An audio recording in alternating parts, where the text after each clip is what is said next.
kita lanjutkan uh, kebiasaan baik kita untuk mengaji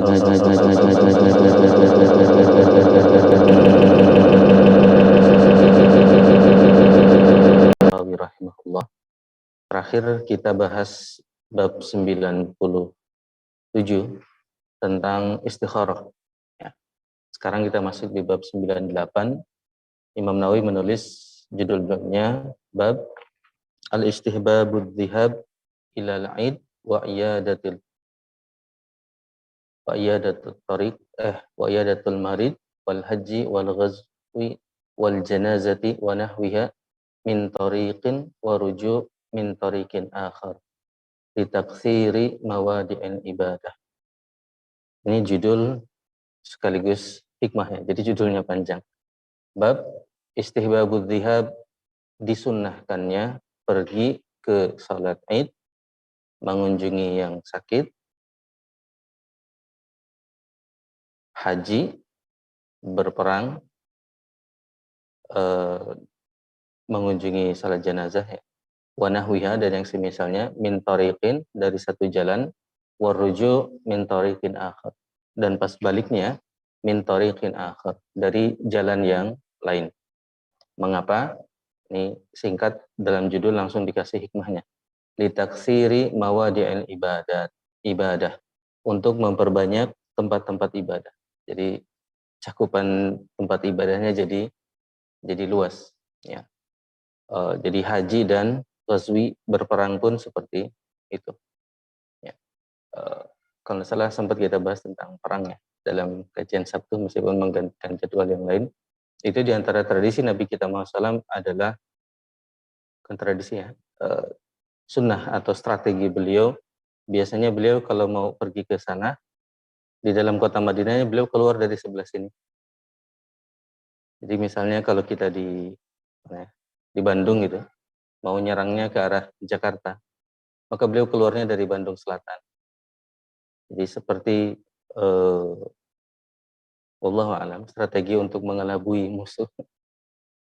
Dan ada satu perang atau satu perjalanan yang beliau tidak melakukan itu. Ada yang tahu? Itu yang spesial, terang-terangan. Meskipun ikhtilaf para ulama apakah itu peperangan atau hanya bukan peperangan ya. Ya bisa. Kenapa? Bisa. Meskipun bukan itu sih, tapi bisa karena Khandaq nggak kemana-mana gitu. Jadi benar juga, dia nggak keluar. Tapi yang tidak keluar adalah perang Hudaybiyah. Meskipun Hudaybiyah tidak terjadi peperangan, tapi dalam hadis-hadis cerita para sahabat ketika menceritakan perang Hudaybiyah, mereka pakai istilah ghazwah. Ketika dulu saya berperang, ikut dalam perang Hudaybiyah, Ghazwatul Hudaybiyah. Jadi kayak perang. Jadi Ghazwatul Hudaybiyah itu betul-betul keluar dari arah kota Madinah. Arah kota Makkah, ya, ke bawah. Ya, dari arah kota Mekah, ya, terang-terangan beliau memang mau haji, ya. Beliau mau umroh, ya, meskipun nanti dilarang, ya.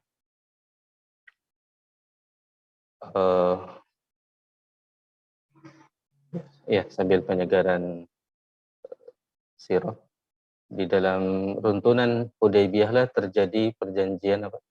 Baiat apa?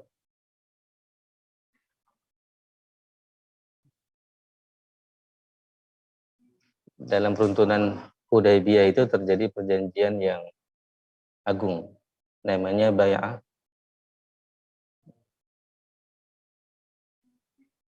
Aqabah sebelum hijrah. Ada Aqabah 1, Aqabah 2. Ini Bai'atur Ridwan. Bai'atur Ridwan. Jadi Hudaybiyah itu tidak semulus yang kita mungkin sering dengar, ya. Hudaybiyah itu ngeri juga, mengerikan. Sampai perlu ada namanya Bai'atur Ridwan. Dan Bai'atur Ridwan ini dalam sirah adalah kumpulan kedua setelah perang Badar. Jadi secara kumpulan di antara sahabat yang paling mulia adalah sahabat yang ikut perang Badar. Kedua, sahabat yang ikut Bai'atu Ridwan. Tentu kalau perorangan 10 orang yang masuk dijanjikan masuk surga. Kuis lagi. Karena sebagian kubu menyerang Utsman. Karena Utsman tidak ikut Bai'atu Ridwan. Kenapa Utsman tidak ikut Bai'atu Ridwan? Karena jadi kadang ada yang lucu gitu, orang berargumentasi mencela Utsman radhiyallahu anhu karena Utsman tidak ikut Bai'atu Ridwan. Padahal dia nggak ngerti ceritanya. Justru Bai'atu Ridwan itu untuk membela Utsman.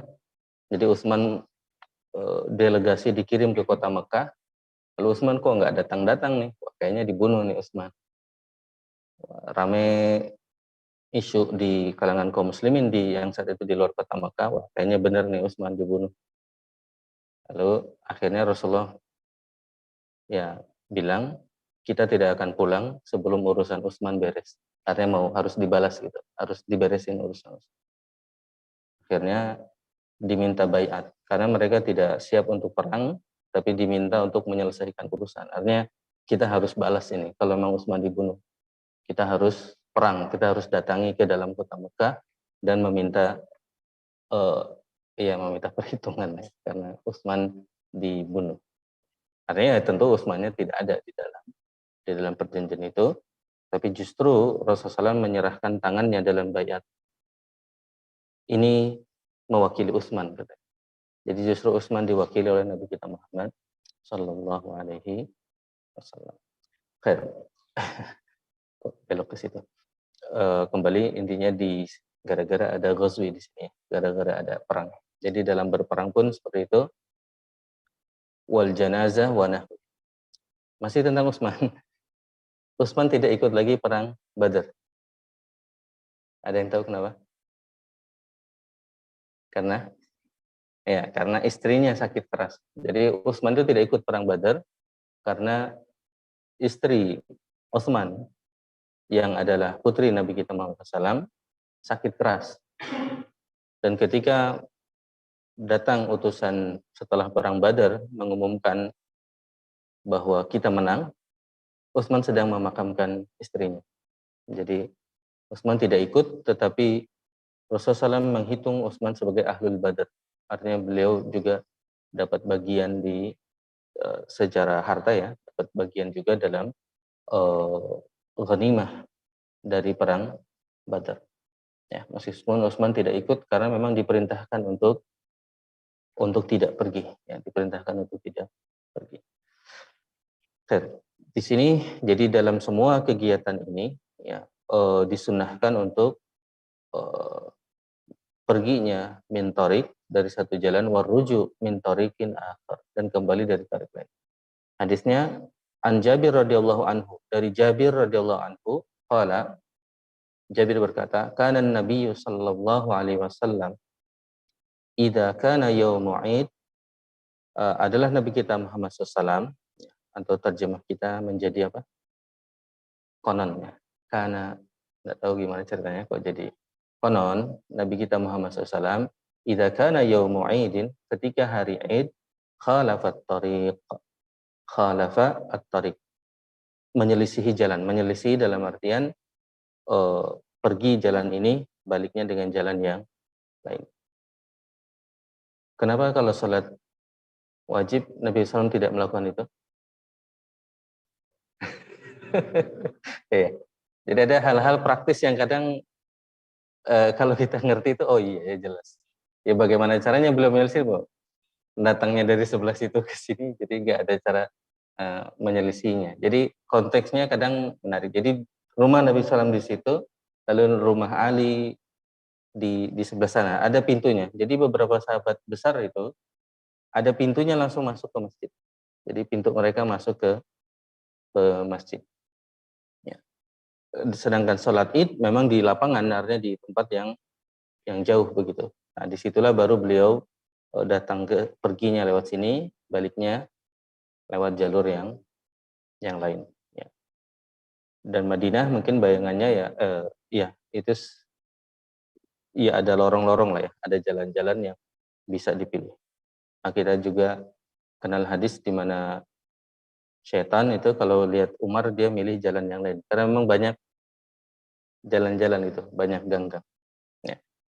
Kayak kalau kita jalan ya, lalu lihat Pak Jai, nah kita muter pilih jalannya yang lain kalau takut sama Pak Jai misalnya Pak Jai. Jadi karena ada jalan-jalan. Nah, begitupun ketika beliau salat Id, beliau pergi dari sini dan memilih yang lain. Di sini yakni ya diterangkan juga oleh pensyarah di sini, dzahaba fi tariq wa raja'a fi tariqin akhar. Ini jelas ya. Hadisnya diriwayatkan oleh Imam Bukhari fi aidain dalam tentang salat Id ya. Dalam kitab salat Id teman. Jadi kitab itu kumpulan babnya man khalafat tariq ida raja'a yauma Id. Nama babnya seperti itu. Dan di sini afadatul hadis ada perkataan Imam Nawawi disebutkan Dzakaran Nawawi ya. Imam Nawawi menyebutkan rahimahullah taala annal hikmata min taghyirit tariq huwa taksirul ibadah. Jadi Imam Nawawi menyebutkan di antara hikmah merubah jalan tersebut, membedakan jalan adalah taksirul ibadah, memperbanyak ibadah. Ya. Dalam makna umum artinya ada yang lewat jalan sini, ada lewat jalan sini. Wakila juga dikatakan liyashhadalahu tariqani yaumal qiyamah. Agar tariqani dua jalan itu yashhada menjadi saksi di hari kiamat. Jadi jalan yang satu nanti menjadi saksi bahwasanya orang ini beribadah lewat di tempat saya. Jadi setiap bumi yang kita tempati menjadi saksi akan ibadah kita. Ya. Atau li isya'ati dzikrillahi fiha. Atau untuk memperluas zikir kepada Allah SWT. Jadi gambarannya kita seperti mewarnai bumi ini, ya, semakin banyak orang yang pergi dan pulang itu, maka semakin tersebar zikir kepada Allah Subhanahu wa taala. Ya. Au litasadduqihi ala fuqara'iha. Atau ya, ini yang lainnya juga adalah peluang untuk bersedekah kepada fuqara yang berbeda. Jadi perginya mungkin di fuqara ini, pulangnya ke fuqara yang lainnya. Au ghidil munafiqin awil hadri minhum. Atau manfaat lain adalah ghidil munafiqin, ya, membuat kesel orang munafik. Ya, kesel artinya ketika melihat syiar Islam, melihat orang Islam, maka orang-orang yang benci dengan Islam itu akan kesel, ya, istilahnya apa, dongkol, kecewa dengan hal itu, dan itu bagus. Itu disunnahkan secara umum untuk membuat orang-orang yang tidak senang dengan Islam, justru kita tunjukkan syiar Islam pada mereka, ya, pada mereka. Awit tafa'ulu bitaghayyuril hal, atau tafaul artinya penyegaran lah ya, untuk memotivasi dengan kondisi yang berbeda. Karena umumnya manusia ketika sama begitu terus mungkin bosan gitu ya. Sehingga ada juga yang menyebutkan ya untuk refreshing gitu, untuk memberikan suasana segar ya, suasana yang fresh gitu. Itu yang disebutkan. Dari beberapa hal ini sebagian memperluas makna. Apa juga bisa kita lakukan dalam ibadah-ibadah yang lain. Dan itu juga difahami dari judul Imam Nawawi di sini. Kalau dilihat judulnya, maka beliau umum sekali ya. Iyadatul marid, mengunjungi orang yang sakit pun ternyata begitu. Kalau kita lihat fikih atau pemahaman beliau dari judul ini, mengunjungi yang sakit, haji, perang, jenazah, ya, wa nahwiha, dan yang lainnya. Sehingga umumnya atau jumhur mengatakan termasuk sholat fardu kita atau ibadah-ibadah yang lain bahkan, ya. Sehingga lebih alasan-alasan atau hikmah-hikmah yang tadi disebutkan bisa tetap berlaku. Jadi tidak terbatas pada sholat Id ya, tapi juga bisa diperluas ke makna-makna yang lainnya. Makanya tadi mungkin muncul pertanyaan, tapi kan Rasul tidak pernah melakukannya dalam sholat fardu. Maka kita tinggal memahami konteksnya ya, karena memang Rasulullah tidak bisa mengerjakan hal tersebut ya. Bukan tidak bisa ya, ya tidak praktis aja muter-muter. Wallahu a'lam. Di sini juga disebutkan agak panjang hadis kedua, wa Ibnu Umar radhiyallahu anhu, dari Ibnu Umar radhiyallahu anhu, anna Rasulullah sallallahu alaihi wasallam kana yakhruju min tariqis syajarah wa yadkhulu min tariqil mu'arras. Ini nama-nama bahwa Nabi kita SAW keluar dari jalan Asy-Syajarah wa yadkhulu min tariqil mu'arras. Ini jalan-jalan masuk dan keluar dari kota Makkah ya. Jadi beliau masuk dan keluarnya dari jalan yang berbeda. Wa idza dakhala Makkah dakhala min ats-tsaniyatil ulya. Ketika beliau masuk Makkah, beliau masuk dari jalan ya yang disebut tsaniyatil ulya wa yakhruju min tsaniyatis sufla. Dan beliau keluar dari jalan lain yang namanya tsaniyatu as-sufla. Intinya adalah beliau keluar dan masuk dari jalan yang berbeda. Ya. Allah alam, Saniyatul Ulia itu memang jalan masuk yang langsung dari Madinah ke kota Makkah ya. Dan tadi kita bicara Hudaybiyah. Kok ke Hudaybiyah? Jadi kalau bukan begini, dari atas Madinah ke Makkah, sebenarnya jalurnya itu tidak lewat Hudaybiyah. Jalurnya itu dari atas ke bawah, termasuk sekarang kalau dari Madinah ke Mekah itu tidak akan ketemu tempat Hudaybiyah. Ya, kembali. Kenapa tidak ketemu di situ? Karena ketika Rasulullah mau masuk ke Mekah dari jalur Madinah, itu sudah ditunggu oleh Khalid bin Walid. Jadi dijaga oleh Khalid bin Walid. Maka Rasulullah tidak bertemu Khalid bin Walid karena akan perang. Jadi Khalid jaga udah setelannya mau perang gitu. Jadi Rasulullah menghindari. Ya. Makanya kalau kita baca kisah Hudaybiyah ada perjuangan yang menarik, yaitu potong kompas dari jalur Madinah ke jalur Jeddah. Kalau sekarang jalur Jeddah. Kalau ini Mekah, ini Madinah, Jeddah itu di mana? Jeddah di mana? Mekah, Madinah, Madinah, Mekah. Mungkin untuk menghafalnya Jeddah itu kan pinggir apa? Pinggir pantai ya. Berarti Jeddah ada di sebelah sini. Kan pantainya ada di sebelah kiri ya. Jadi Rasulullah memotong jalan kira-kira dari arah utara ke arah barat.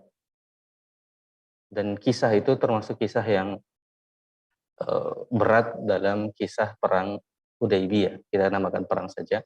Karena Rasulullah mengatakan siapa yang bisa menunjuki saya jalan untuk pindah ke sebelah sana. Jadi dari jalur kayak kita masuk ke Jakarta via katakanlah tol yang satu, tapi lalu pengen pindah ke jalur tol yang satu. Nah, itu lewat perbukitan yang juga wallahualam menarik juga kalau dicari. Saya sendiri belum mencari karena jalannya itu kayak jalan bekas gunung berapi.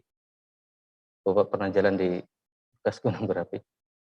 Yang hitam dan ya tajam ya, hitam dan tajam. Jadi para sahabat harus jalan di jalan seperti itu, agak naik disebutkan, ya. Dan itu hampir seharian para sahabat menempuh jalan itu. Dan untuk mensemangatinya Rasulullah mengatakan, ayo lewati, kalau kalian melewati maka kalian akan diampuni oleh Allah SWT. Itu yang membuat para sahabat semangat. Ya. Tapi yang menarik ketika Rasulullah mensemangati itu, beliau mengecualikan, kecuali orang yang punya unta merah. Jadi orang-orang lagi naik bukit itu untuk motong jalan, ya, kayak ada jalan satu lalu pindah ke jalan utama yang lainnya, motong gitu. Ternyata harus lewat perjalanan yang berat. Ya. Tadi kayak batu-batu bekas vulkanik dalam kisahnya, kalau dalam ceritanya, kalau kita kumpulkan beberapa cerita. Ya. Meskipun tadi saya sendiri belum mengapa ada bekas-bekas seperti itu ya. Tapi kota Madinah sendiri dikenal banyak bekas-bekas seperti itu. Ya. Boleh bilang kalian akan diampuni kecuali orang ahlu yang punya unta merah. Jadi ternyata di situ ada, belum lama Nabi SAW mengatakan itu, dari belakang itu ada orang-orang yang nyari-nyari unta. Mana unta saya? Kalian lihat nggak unta saya? Jadi dia ternyata berkumpul di situ kebetulan nyari untanya enggak ada. Lalu para sahabat bilang, kamu tadi diomongin, kecuali kamu nih yang nggak dimaafkan. Tapi mendingan kita datangi Rasulullah dan kamu minta maaf saja. Tapi orang ini kemudian malah mengucapkan perkataan yang meremehkan. Dia bilang, daripada saya ngikuti teman kamu itu, ya, istilahnya orang-orang yang non muslim itu kan, orang kafir itu teman kamu ya, ashabuka gitu. Mendingan saya mencari unta saya saja gitu. Jadi dia akhirnya tetap mencari untanya itu, orang itu.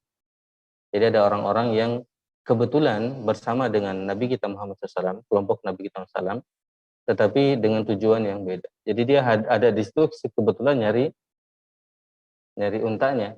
Maka Rasulullah pun ketika kalian semua akan dimaafkan kecuali yang punya unta itu. Ya. Dan ternyata memang ada orang yang nyari-nyari unta. Jadi dia ada di situ untuk alasan yang lain, kebetulan nyari unta. Ya. Yang lain bersama Rasulullah mau umroh, yang ini ya kebetulan aja nyari unta.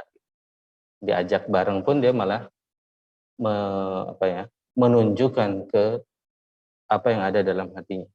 Jadi dia nggak mau minta maaf, nggak mau gabung, dia bilang ya mending saya nyari unta aja gitu. Wallahu a'lam. Ini mungkin bisa direfleksikan dalam banyak kehidupan kita ya, kejadian bapak unta tadi. Jadi ya, Rasulullah tadi intinya keluar dan masuk dari kota Makkah juga dari tempat yang berbeda. Makanya Imam Nawawi menambahkan haji di atasnya. Jadi termasuk ibadah haji juga kalau bisa dari tempat yang berbeda, keluar dan masuknya dari tempat yang berbeda. Yang menarik juga di situ, mengapa dari tempat yang berbeda akan menambah zikrullah. Karena dikesankan orang yang pergi dan pulang dari masjid itu berzikir terus gitu. Ya, berzikir terus. Jadi kalau pulang dan perginya sambil ngegosipin orang, itu nggak berlaku berarti di sini. Ya. Karena kan idenya, hikmahnya adalah kalau orang itu pergi ke masjid, pulang ke masjid, itu sekarang kita mewarnai bumi ini dengan kebaikan. Tapi kalau ya sambil tidak berzikir atau bahkan maksiat secara lisan, ya, maka ya jadi kebalikannya. Ya. Jadi ada hal-hal turunan yang diasumsikan ya oleh ulama itu, ya orang pulang dari masjid itu berzikir gitu. Ya. Jadi tetap ada dalam ibadah. Dan ini mungkin juga introspeksi bagi saya pribadi kita. Ya. Jadi tentu ada doa pergi masjid, kadang pulangnya kita lupa. Ya. Waktu pergi masjidnya mungkin lebih sering kita berdoa ya, karena ada doa pergi ke masjid yang luar biasa, kita meminta cahaya dari semua arah ya, kita minta cahaya dari Allah SWT, bahkan di akhirnya disebutkan waj'alni nuran, dan jadikan saya cahaya, bahkan jadi cahaya di kanan, kiri, depan, belakang, waj'alni nuran, jadikan saya juga cahaya. Jadi luar biasa sebenarnya doa ke masjid. Hanya pulangnya kadang kita lupa, karena memang yang secara jelas disebutkan hanya ketika keluar pintu masjidnya saja. Setelah itu mungkin kita sering lupa untuk berzikir. Tapi tadi mengisyaratkan ada juga zikir. Itu bab 98, jadi tentang sunahkannya pergi dan pulang dari jalan yang berbeda.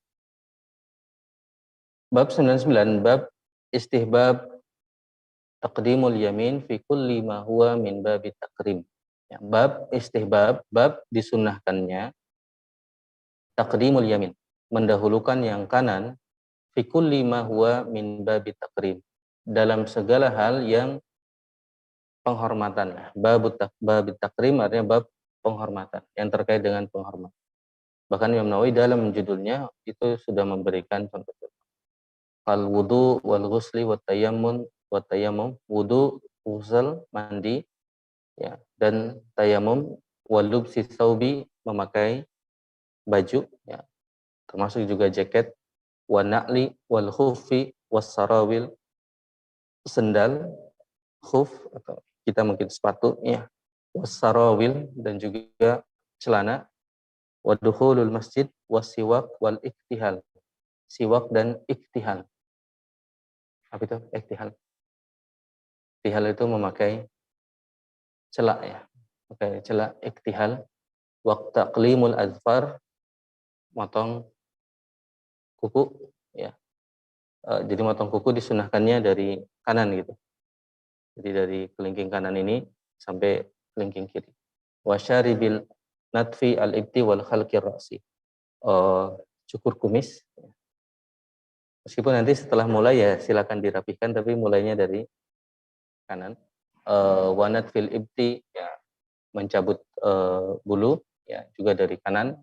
Wa halqir ra'si, termasuk mencukur kepala.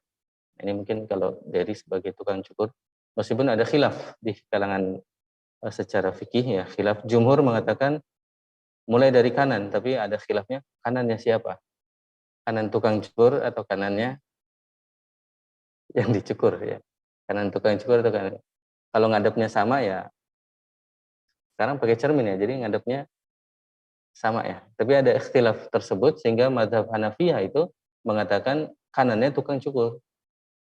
Jadi kalau nyukurnya dari depan, ya malah dia dari kirinya orang yang dicukur. Asal jangan berantem aja, ya. Artinya, Pak mulai dari sini, mulai dari sini Pak. Sunahnya kanan Pak, saya mulai dari kanan. Wah ini masing-masing kanannya tukang cukur sama kanannya ini beda. Maka di antara caranya ya udah Bapak dari belakang aja dulu deh. Karena kanannya sama berarti kalau dari belakang.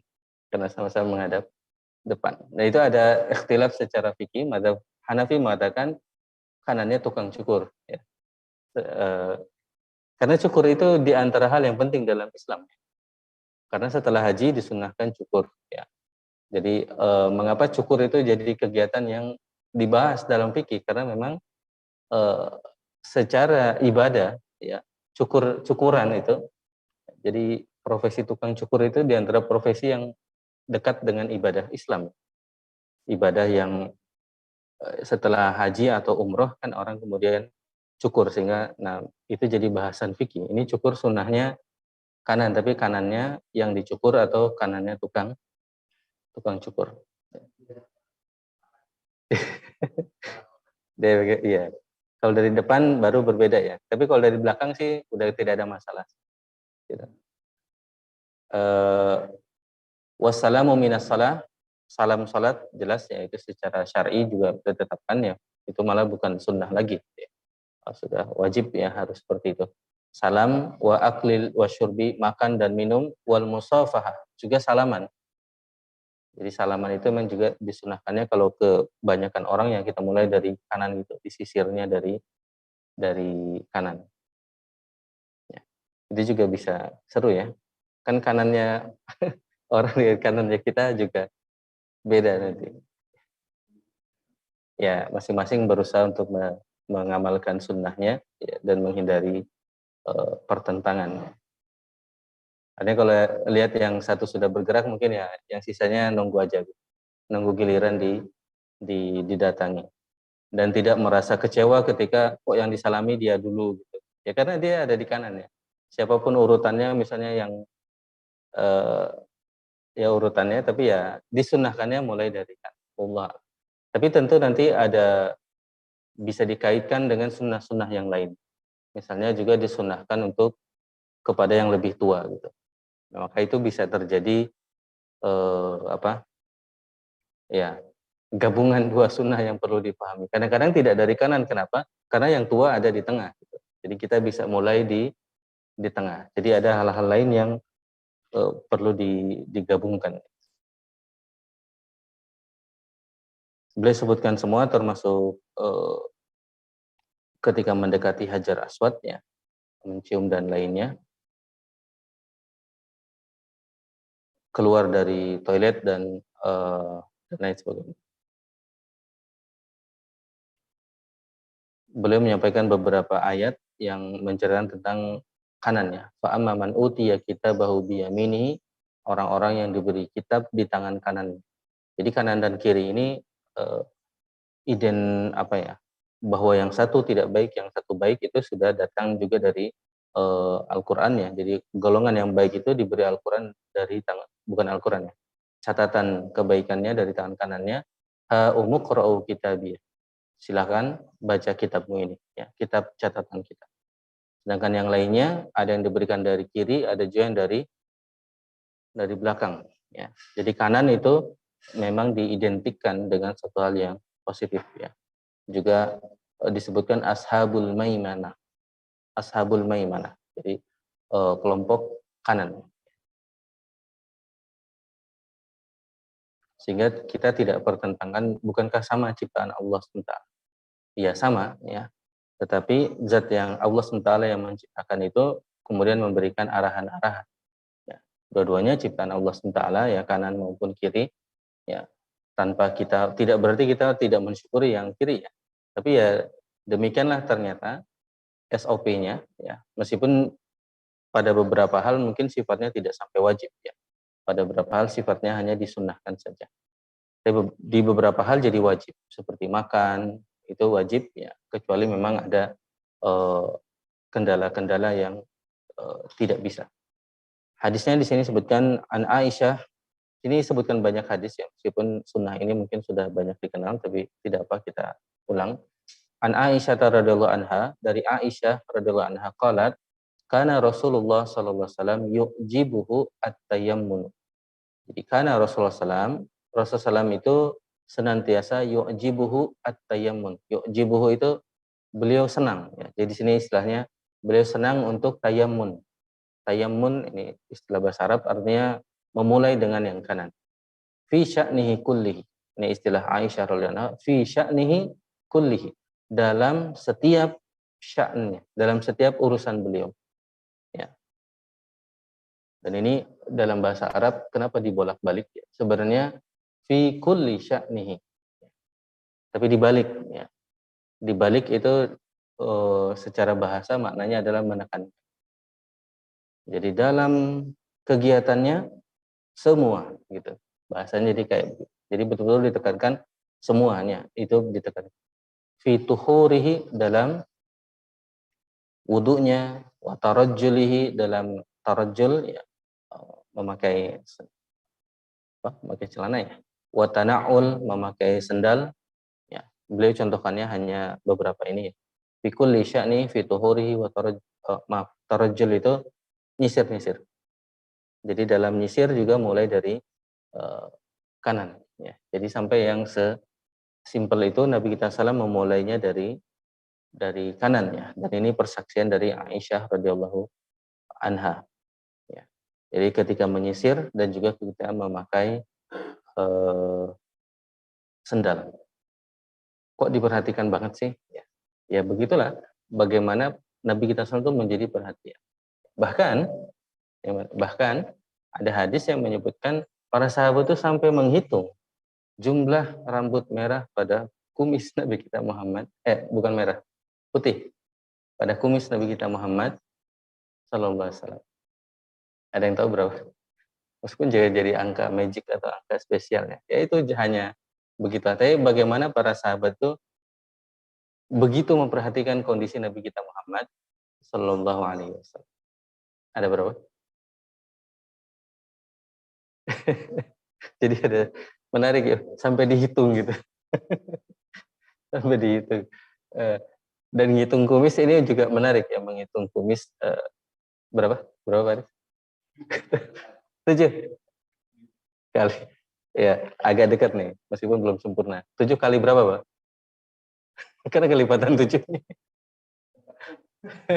Ya, 7 kali 2. Jadi dalam hadisnya itu 14. Ya. Meskipun kembali tidak ada yang spesial dengan angka ini dan lain sebagainya. Tetapi bagaimana para sahabat begitu, Masya Allah ya. Jadi ini bukan, tentu sebagaimana dalam syahadat kita, asyhadu anna Muhammadan abduhu. Beliau adalah hambanya. Jadi beliau sallallahu alaihi wasallam adalah manusia.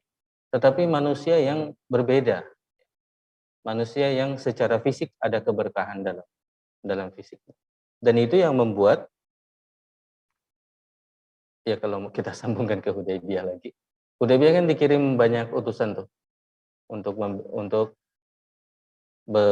jadi kaum muslimin di luar kota Mekah, maka orang musyrik itu ngirim utusan, terjadi diskusi. Di antara yang diutus itu mendatangi Rasulullah SAW dan menanyakan, di antara komentar dia, dan ini nuansa kesukuannya masih kuat. Ya Muhammad, istilah mereka apa kamu pernah dengar cerita ada orang yang keluar dari kaumnya? Karena kita selalu memerangi kaumnya sendiri, orang Quraisy sendiri. Tidak pernah ada ceritanya orang itu seperti itu gitu. Jadi ingin memojokkan Nabi kita. Lalu lihat katanya sekitar kamu ini siapa orang-orang ini? Kamu datang ke sini dengan orang yang nggak jelas. Gitu. Kalau kamu kalah mereka akan pergi. Ya. Maka di situ sampai Abu Bakar marah ya. Abu Bakar marah ya karena para sahabat dikira tidak akan setia kepada Nabi Muhammad. Tapi dalam kondisi utusan itu beberapa jam ada di situ ya, dalam beberapa waktu ada di situ ya. Para sahabat itu utusan itu memperhatikan perlakuan sahabat lain kepada Nabi kita Muhammad. Perlakuan yang mungkin sekarang kita agak aneh lah ya. Tetapi kalau kita fahami siapa Nabi kita SAW dan bagaimana keagungan beliau, ya, mujizat beliau, ya. Misalnya para sahabat itu rebutan bekas wudhu Nabi kita Muhammad. Jadi bekas wudhunya Nabi kita Muhammad itu kan diperebutkan karena ada keberkahan. Akhirnya orang ini yang tadinya meragukan malah ketika balik ke Quraisy, dia bilang ke Quraisy, kayaknya kita harus hati-hati nih dengan kelompok ini.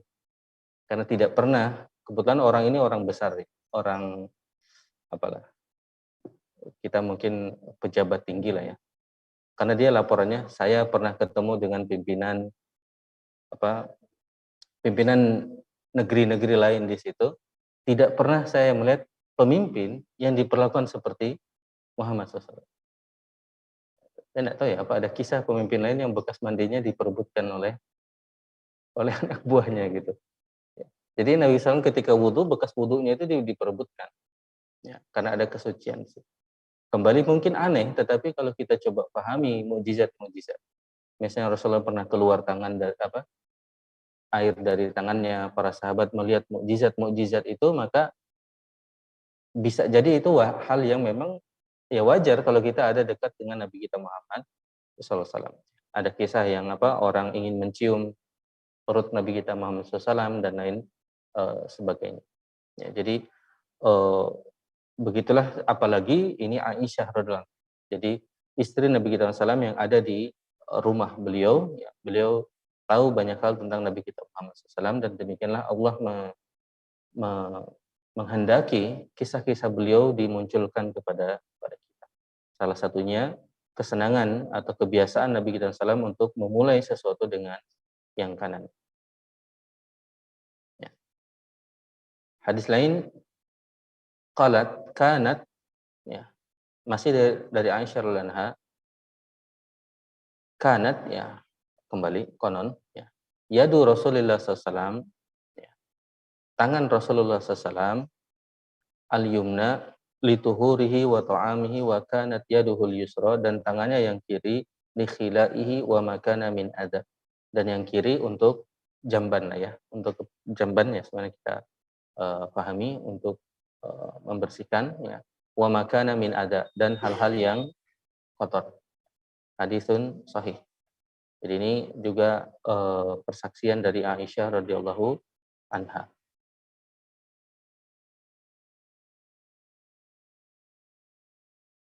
Dalam cerita lain, wa an Ummi Atiyah, dari Ummu Atiyah. Ummu Atiyah ini adalah ibu dari istri Nabi kita Muhammad SAW. Ya. Anna Nabi SAW qala lahunna. Jadi Ummu Atiyah yang menceritakan bahwa Nabi kita Muhammad SAW qala lahunna, berkata kepada dia, fi ghusli ibnatihi, dalam memandikan anak putrinya, yaitu Zainab radhiyallahu anha. Jadi Zainab radhiyallahu anha itu meninggal lebih awal dari ibunya sendiri. Ketika dimandikan, yang memandikan adalah ibunya, ya, maka Rasulullah memerintahkan abda'na bimayaminiha, mulailah dengan yang kanan, wa mawadi'il wudu minha, dan anggota wudu. Sini dimasukkan oleh Imam Nawawi bahwa Nabi SAW menekankan juga dalam memandikan jenazah mulai dengan yang bagian kanan. Ya. Dalam hadis lain, an Abi Hurairah radhiyallahu anhu, dari Abu Hurairah radhiyallahu anhu, anna Rasulullah sallallahu alaihi wasallam qala, "Idzan ta'ala ahadukum falyabda bil yumna wa idza naza'a falyabda bishimal." Kalau hadis-hadis sebelumnya itu cerita ya, bahwa Rasulullah melakukan itu. Tapi bukan hanya sunnah yang sifatnya dikerjakan oleh Nabi kita Muhammad SAW, tapi hadis ini sudah perintah bahkan. Jadi perintahnya idza inta'ala ahadukum falyabda bil yumna. Jadi kalau pakai sendal, mulailah dengan yang kanan. Jadi kalau tadi apa yang dilakukan Rasulullah lalu dilihat. Dan itu secara kalau kita belajar usul fikih, urutan yang lebih kuat adalah perintah. Jadi kalau dilihat usul fikihnya mana yang lebih kuat dalam hal kewajiban syariat bagi kita, maka perintah lebih kuat. Jadi hadis yang mengatakan qala Rasulullah berkata lalu perintah itu lebih kuat daripada saya melihat Rasulullah melakukan hal tersebut. Karena bisa jadi apa yang beliau lakukan ternyata khusus untuk beliau ya, khusus untuk Nabi kita Muhammad sallallahu alaihi wasallam. Dan ketika ada gabungan ini jadi menguatkan. Ya, ada yang menarik meskipun ini kembali ada nuansa keponya para sahabat kepada Nabi kita SAW, misalnya tentang buang hajat tidak boleh menghadap ke kiblat atau membelakanginya. Tapi ada yang tahu tapinya? Tapi ada sahabat yang kepo, pernah ngintip Nabi kita SAW, ya, ternyata menghadap kiblat. Lalu para ulama itu jadi bahasan para ulama. Dan akhirnya status fikihnya sampai sekarang, ya, dan meskipun dalam tradisi kita sekarang diserapnya adalah meskipun di rumah kita tentu menghindari menghadap kiblat dan itu versi aman. Ya. Tapi secara fikih sebenarnya selama dalam ruangan itu tidak ada masalah. Selama dalam ruangan boleh saja. Mengapa? Karena Rasulullah melakukan itu. Karena Rasulullah melakukan itu. Jadi dalam yang betul-betul tidak boleh itu kalau di tempat terbuka. Kan dulu ya dulu orang itu ya bayangkan ya dulu ya, tidak ada toilet kayak kita. Ya toiletnya itu tempat terbuka gitu. Tempat yang istilahnya ada tempat yang turunan, lalu disitulah mereka buang air. Ya. Iya, hanya mungkin di sana di zaman Nabi kita SAW susah mencari sungai ya, sehingga ya mereka hidup dengan kebiasaan di situ dan tentu alhamdulillah ya sekarang hidup lebih nyaman lah ya kita mudah. Tapi kembali secara status fikihnya seperti itu ya. Jadi dibedakan kewajibannya itu lebih ketat sebenarnya ketika di luar dan ketika dalam ruang tertutup itu lebih pada dasarnya lebih ringan. Meskipun apa yang sekarang beredar di kaum muslimin itu tentu hal yang baik. Kita tetap berjaga meskipun di dalam kita hindari untuk menghadap atau membelakangi kiblat. Wallahu a'lam. Tapi poinnya di sini adalah menggabungkan antara yang dilihat dan karena yang dikerjakan dengan Nabi Muhammad SAW dengan yang diperintahkan. Secara usul fikih yang lebih kuat adalah yang diperintahkan ya. Jadi seperti ini, idza inta'ala ahadukum falyabda bil yumna. Jika kalian mau pakai sendal, mulailah dengan yang kanan. Tanpa kita melihat Rasulullah melakukan itu pun, ini sudah sunnah. Ya. Ini sudah sunnah. Ya. Meskipun beliau SAW misalnya belum melakukan hal itu atau tidak ada cerita, kisah beliau terlihat melakukan hal tersebut. Jadi yang kanan ini, memulai dengan kanan itu kuat ya poin di antara poin. Karena ada kejadian, ada persaksian dari sahabat bahkan juga Aisyah dan Abu Hurairah pun mempersaksikan memang Rasulullah memerintahkan. Wa idza naza'a falyabda bishimal. Ketika membukanya mulai dengan yang kiri. Litakunil yumna awwaluhuma tun'al wa akhiruhuma tunza. Sehingga yang kanan yang pertama digunakan, yang dipakaikan kepadanya, dan yang terakhir dilepas. Ya. Jadi itu dari Abu Hurairah, ya. Wa an Hafsah radhiyallahu anha anna Rasulullah sallallahu alaihi wasallam kana yaj'alu yaminahu li ta'amihi wa syarabihi wa thiyabihi. Ini juga dari Hafsah, ya, persaksian dari uh, Hafsah, ya, bahwasanya Nabi kita SAW menjadikan yang kanan untuk makan dan minum dan pakai baju, ya. Ketika pakai baju, wa yaj'alu yasarahu lima siwa dzalik. Dan yang kirinya untuk yang selain itu. Ya. Ini tentu tidak membatasi bahwa yang kanan hanya untuk makan, minum, dan siap, ya, pakai baju. Ya. Tapi ini kita lihat dari melengkapi penjelasan dari di atas, ya, persaksian orang-orang yang lain.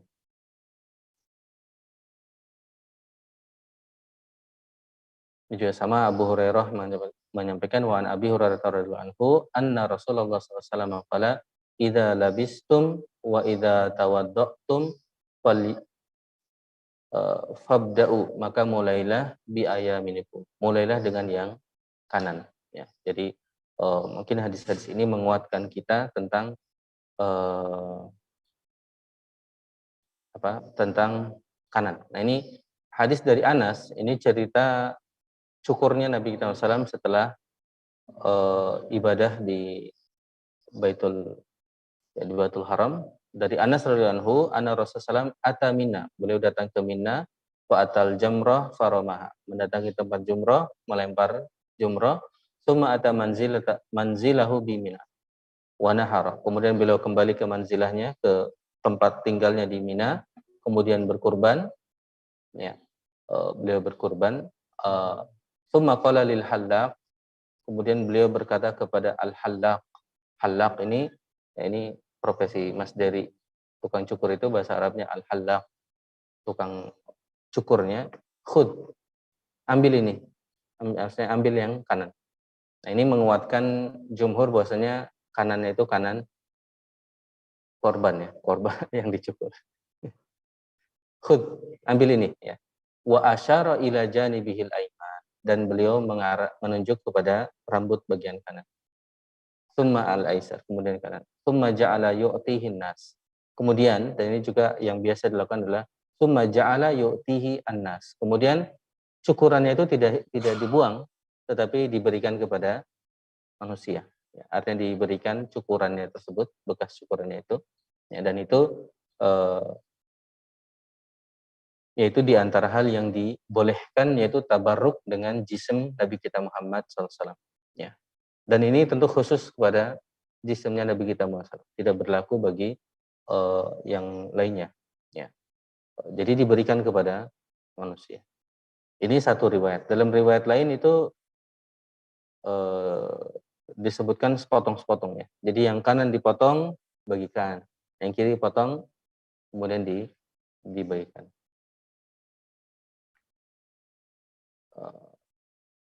Ya, singkatnya mungkin seperti itu hadis ini. Jadi Rasulullah juga dalam bercukur beliau melakukan itu dan beliau mengarahkan. Ini yang tadi kita sebutkan, ya, terjadi khilaf, ya. Wa inda Hanafiyah, ya, bagi Hanafiyah al-bad'u biyaminil halik. Mulai kanan itu biyamini halik, ya. Kanannya halik, orang tukang cukur.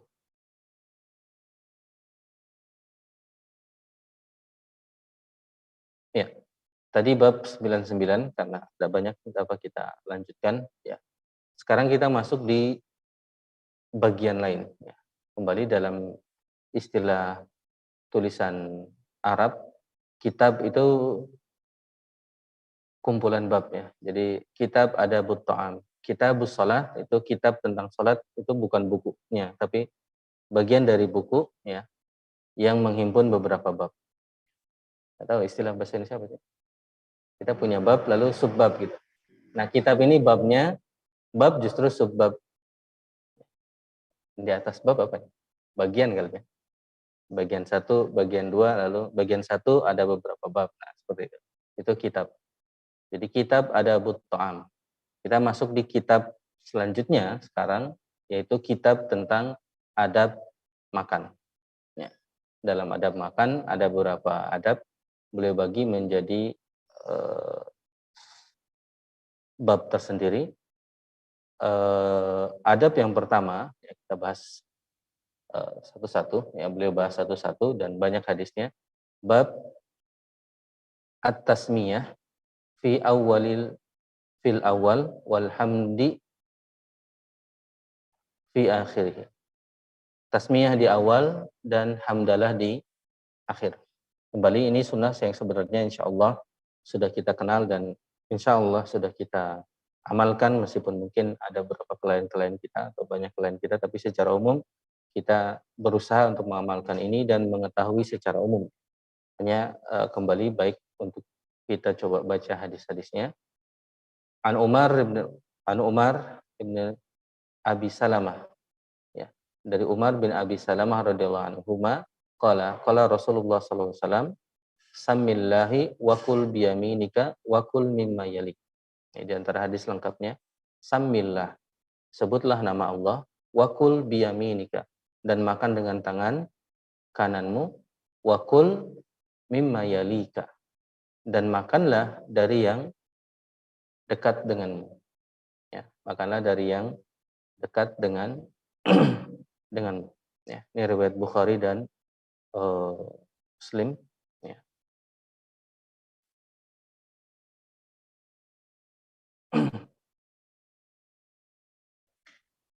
Ya. Di sini juga disebutkan qala Nawawi, Imam Nawawi mengatakan istihbabut tasmiyah fi ibtida'it ta'am, ya, disunahkannya tasmiyah. Tasmiyah artinya membaca bismillah fi ibtida'it ta'am, dalam awal dari makan. Mujma' alaihi, adalah sesuatu yang mujma', ya, sesuatu yang ya ijma' para ulama kita. Wa kada hamdillahi akhiri, dan begitu pula hamdalah di akhirnya. Wal hikmatu minat tasmiyah, dan hikmahnya adalah annaha tajlibul barakah wa tad'u ilal qana'ah wa adamus syarrihi wa adami syarrihi. Jadi tiga yang disebut Imam Nawawi. Tajlibul barakah adalah menghadirkan keberkahan dari makanan tersebut, ya. Wa tad'u ilal qana'ah, juga menghadirkan qanaah, ya, merasa kecukupan atas apa yang kita makan. Wa adamus syarrihi, dan adam kalau pakai ain ya artinya menghilangkan atau tidak adanya keburukan. Jadi di antara hikmahnya makanan itu menjadi berkah.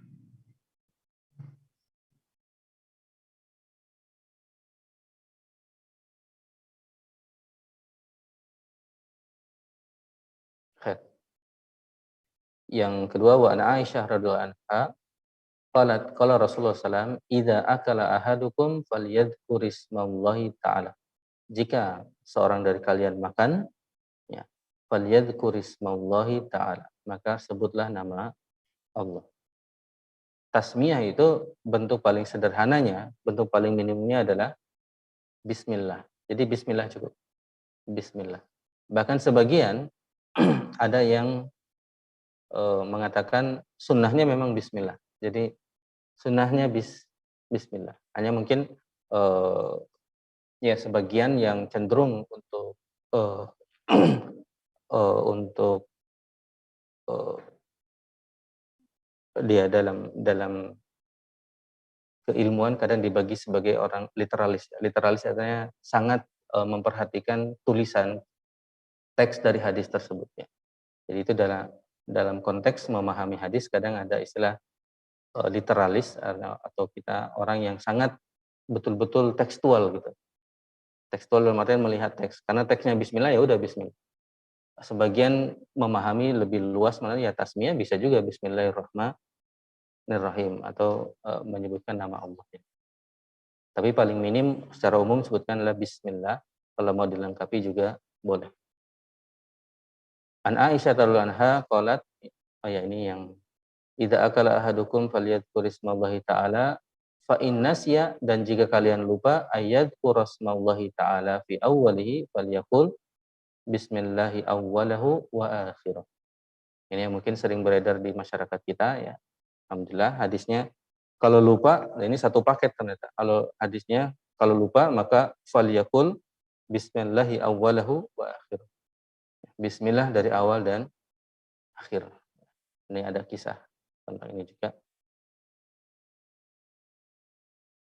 Jadi nyambung hadisnya ya, perintahnya tadi dan juga kalau lupa seperti apa. Di sini an Jabir radhiyallahu anhu, dari Jabir radhiyallahu anhu qala sami'tu Rasulullah sallallahu alaihi wasallam yaqul, bahwa Nabi kita sallallahu bersabda, ini cerita menguatkannya yang tadi, idza dakhala ar-rajulu baitahu fa dzakarallaha ta'ala inda dukhulihi. Jika seseorang memasuki rumahnya dan dia menyebut nama Allah ketika masuk. Jadi sunnah ketika masuk rumah juga kita salam dan kalau bisa juga bismillah ya ketika mau masuk rumah. Dan ada juga doa-doa khususnya. Misalnya bismillahi walajna wa bismillahi kharajna wa ala rabbina tawakkalna. Ya, ada doa-doa khusus tapi kalau doanya tidak hafal bisa dengan bismillah saja. Mengucapkan salam meskipun tidak ada orangnya ya. Mengucapkan salam dan mengucapkan bismillah. Di sini disebutkan kalau dia mengucapkan bismillah inda dukhulihi wa inda ta'ami, ketika masuk dan ketika makan di rumah itu, qala syaitanu li ashabi. Maka syaitan berkata kepada sobat-sobatnya, ya, la mabita lakum wala asya'a. Ya, tidak ada tempat menginap dan tidak ada makanan ya di rumah itu. Jadi syaitan tidak bisa check in di rumah itu ya, nggak bisa masuk, ya tidak ada tempat menginap dan tidak ada asya, tidak ada juga makanan. Ya. Maka tadi karena kita disunahkan untuk menyiksa syaitan, ya, kita disunahkan untuk menyiksa dalam artian membuat tidak baik kondisi syaitan, ya, maka disunahkan ya kalau masuk rumah berzikir, ya kalau mau makan tadi menyebut nama Allah Subhanahu wa taala. Wa idza dakhala falam yadhkurillahi ta'ala inda dukhulihi, dan kalau masuk dan tidak menyebut nama Allah, maka syaitan sebenarnya mengatakan adraktumul mabit, kalian menemukan tempat menginap. Ya. Maka dari sini alhamdulillah semoga rumah-rumah kaum muslimin bukan menjadi tempat tinggalnya syaitan. Ya. Dan dari konteks ini saja, maka sekilas maka orang yang non muslim sangat mungkin, bukan sangat mungkin ya, memang tempat menginapnya syaitan karena tidak diucapkan. Jadi kalau ada orang muslim menginap di rumah non-muslim, itu musibah bagi setan. Waduh, biasa nginep sini sekarang ada tamu nih malah nyebut bismillah. Gitu.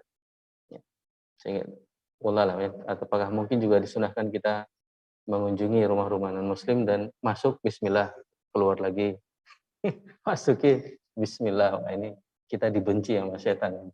Ini orang ini bikin repot. Masuk kemana-mana. Tiap rumah kita masuki. Ya. Bismillah, keluar lagi. Bismillah. Bismillah. Jadi setannya bingung mau nginep di mana. Akhirnya nginepnya di sport center lah ya. Di luar-luar gitu. Dan ternyata apa yang kita menurut kita enak, bagi mereka pun bisa jadi enak ya. Seperti tempat tinggal, makanan. Dan itu kita dapat dari hadis seperti ini. Dari Hudzaifah radhiyallahu anhu disebutkan juga ini juga kisah yang menarik ya. Kunna idza hadarna ma'a Rasulillah sallallahu alaihi wasallam ta'aman lam nadu aidina hatta yabda Rasulullah. Jadi kita menurut Hudzaifah kalau makan dengan Rasulullah itu kita tidak mulai sebelum Rasulullah SAW mulai. Ya. Lalu saat itu Fajaat jariyah. Jadi saat itu ketika mereka makan, tahu-tahu datang jariyah, ya, budak wanita, ka'annaha tudfa. Jadi ka'annaha tudfa. Dafa'a itu seakan-akan dia didorong. Jadi kayak orang yang kedorong gitu, datang ke ke lingkaran tadi. Fadhahabat litada'a yadaha fit ta'am. Tahu-tahu dia mau nyimpan, mau makan apa tangannya ke makanan tadi. Ya. Jadi dia kayak didorong gitu, masuk ke makanannya. Fa akhadha Rasulullah SAW biyadiha. Maka Rasulullah memegang tangan, diambil tangannya. Lalu setelah yang satu itu datang lagi, tsumma ja'a arabiyyun. Kemudian ada lagi arabiyyun ka'annaha tudfa. Seperti dia juga terdorong. Jadi kayak orang nggak sadar kedorong gitu ya. Lalu dia juga mau ngambil makanan dan ditangkap juga oleh Nabi kita Muhammad SAW tangannya. Ya. Jadi tangannya ditangkap, kemudian Rasulullah mengatakan, Inna syaitan yastahilu ta'am alla yudhkara rasmullahi ta'ala alaih. Jadi setan ingin menghalalkan makanan itu bagi dia, bagi setan. Caranya apa? Agar orang itu memulai makan tanpa menyebut nama Allah SWT. Wa innahu ja'a bihadhil jariyati liyastahilla biha. Jadi setan itu, jadi yang mendorong tadi itu seakan-akan dari setan ya. Rasulullah kan bukan seakan-akan. Yang mendorong tadi adalah setan yang ingin menghalalkan makanan tersebut. Jadi karena setan ingin ikut makan, caranya adalah ada orang yang menyentuh makanan tanpa bismillah. Jadi sampai setan mendorong dua orang, wanita dan ini. Ya, maka Rasulullah memegang kedua tangannya. Ya, kedua tangan orang tersebut. Bahkan Rasulullah mengatakan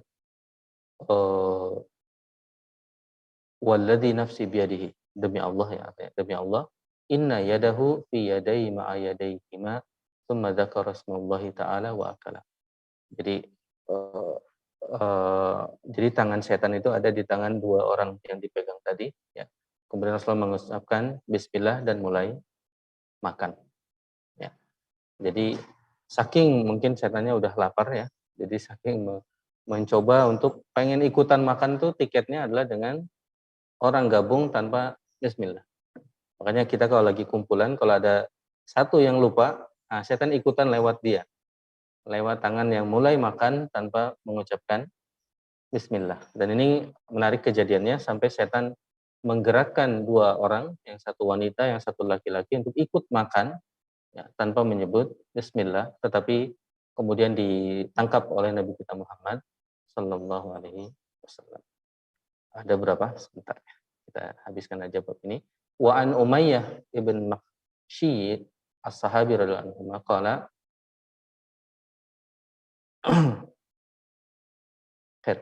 Jadi dari Umayyah bin Makhshi disebutkan karena Rasulullah SAW jalisan.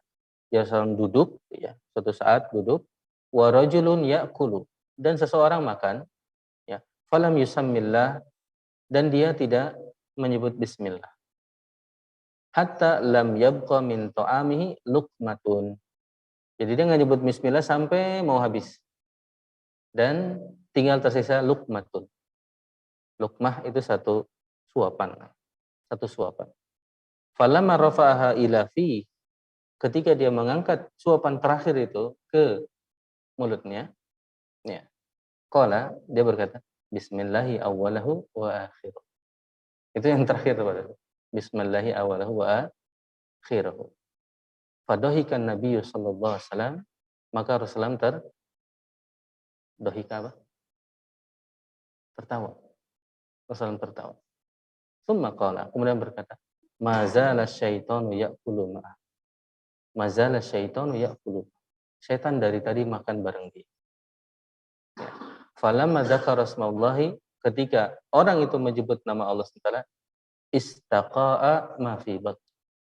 Maka setan mengeluarkan apa yang ada di dalam perutnya.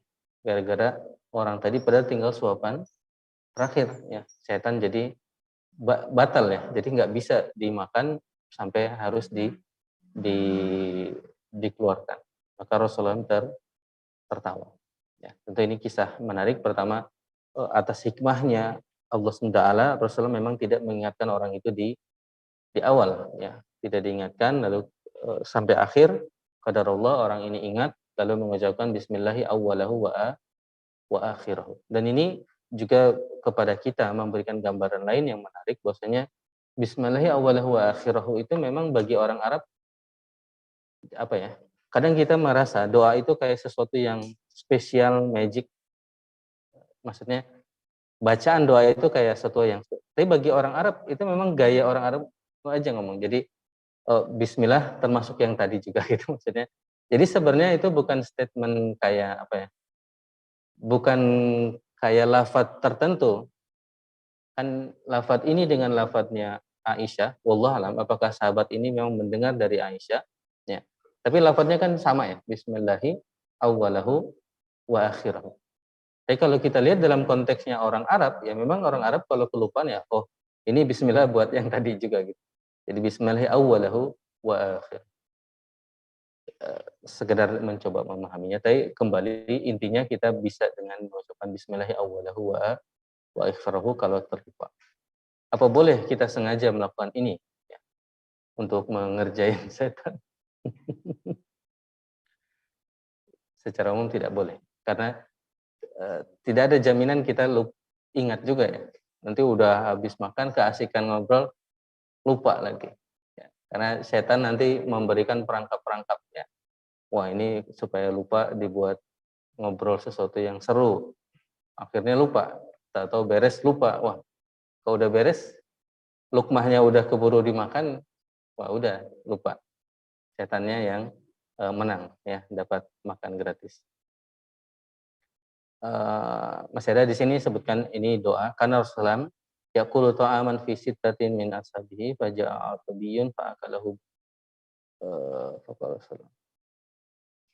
Nah, jadi ada orang Arab yang ikut makan dengan Nabi kita sallam, maka Rasulullah tanpa mengucapkan bismillah Rasulullah mengatakan amma innahu law samma lakafakum. Jadi Rasulullah sedang makan kan Rasulullah yaqulu ta'aman fi sittatin min ashab. Sedang makan dengan 6 sahabatnya. Faja'a Arabiyyun fa'akalahu biluqmatain. Lalu datanglah orang Arab makan dengan 2 suapan. Faqala Rasulullah, "Amma innahu law samma lakafakum." Ya. Seandainya orang itu mengucapkan bismillah maka akan cukup makanan ini. Lakafakum. Kafa cukup itu dalam artian kebagian tapi juga berkah ya. Kalau cukup kan sebenarnya semua juga kebagian tadi. Meskipun yang akhir hanya 2 suap. Tetapi dari sisi keberkahannya 2 suap itu jadi 2 suap yang cukup gitu. Cukup dan baik. Dan kita yang sekarang di era yang banyak makanan tidak baik ya, mungkin di antara ikhtiarnya adalah memang jangan lupa bismillah ya. Karena sekarang isunya banyak makan yang menyebabkan kanker lah dan lain sebagainya.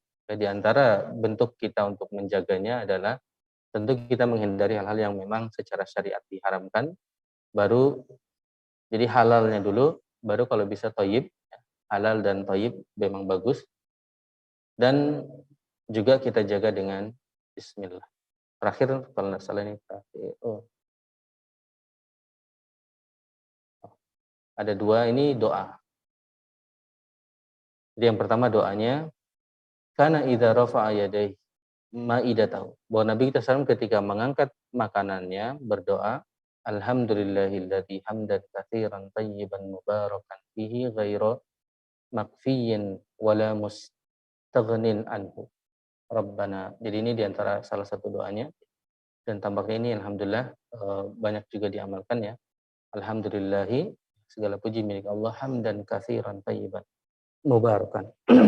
Keberkahan yang banyak, baik dan ya berkah di dalamnya ghairu makfiyin, tidak terhapuskan wala mustaqan. Jadi dan tidak dikecilkan gitu keberkahan tersebut. Ada doa lain yang juga sempat kita sampaikan. Ini lebih lengkap dari jadi pilihan paling minimalnya alhamdulillah. Tapi kalau mau lebih lengkap yang tadi alhamdulillah hamdan katsiran mubarakan fihi. Ya alhamdulillahi hamdan katsiran tayyiban mubarakan fihi ghairu makfiyin wala mustaghniyin anhu. Rabbana. Doa yang kedua nanti bisa dicek di Riyadhus Shalihinnya. Kedua ini sempat kita sampaikan man akala ta'aman faqala. Barang siapa yang makan lalu berkata alhamdulillahilladzi at'amani hada. Alhamdulillahilladzi at'amani hada.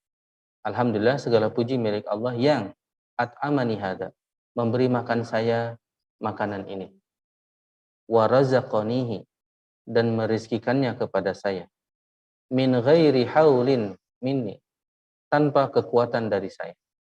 Ini kalaupun tidak hafal doanya, minimal apa ya, pernyataan hamdalah kita tuh betul-betul tidak ada daya upaya kita makan ini, wala quwwatin, tidak juga dengan kekuatan saya.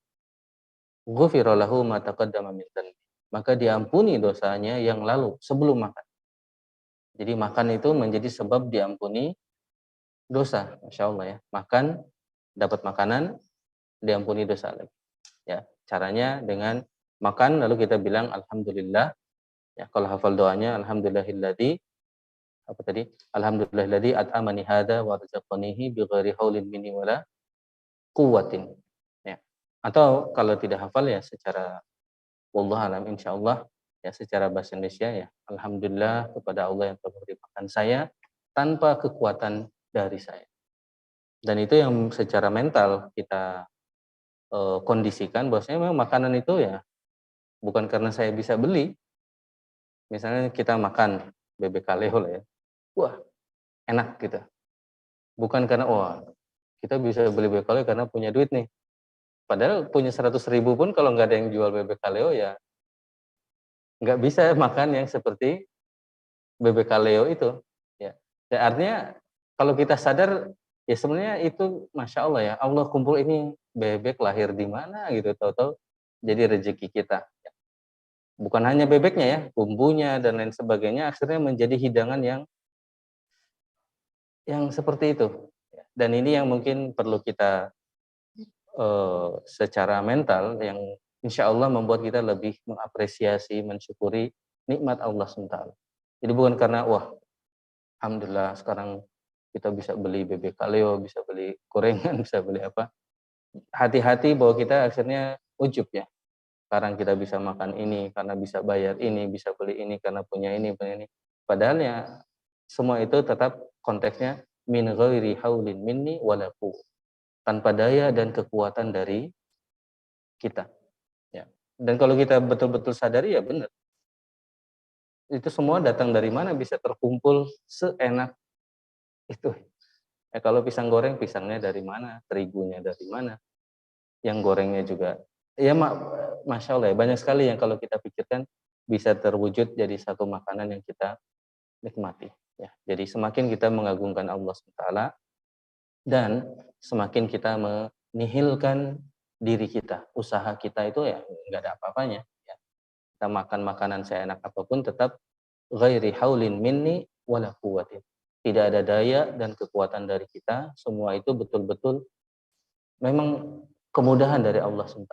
Betul-betul rezeki dari Allah SWT, betul-betul nikmat dari Allah Subhanahu wa Ta'ala. Ya, tentu kita sadari kadang nggak punya duit pun kita bisa makan bebek kaleo ya, karena dapat bagian gitu. Artinya ya begitulah kalau Allah ingin memberi rezeki kita ya, nggak punya duit pun kita bisa dapat. Gitu.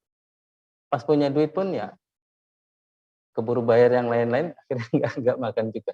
Artinya intinya mengagungkan Allah dan menihilkan diri kita, usaha kita. Ya, ini sudah masuk bab lain ya, sekedar iklan. Adab yang kedua adalah tidak boleh mencela makanan.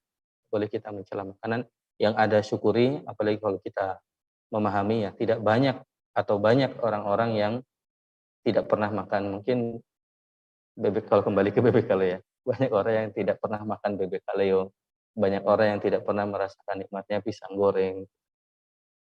Banyak orang yang dulu pernah tapi mungkin sekarang udah nggak bisa lagi makan gorengan.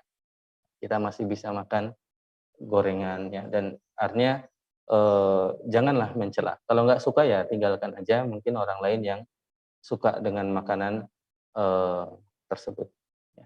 Demikian, semoga bermanfaat bagi saya pribadi dan kita semua.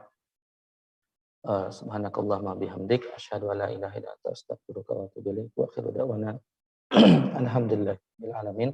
Assalamualaikum warahmatullahi wabarakatuh.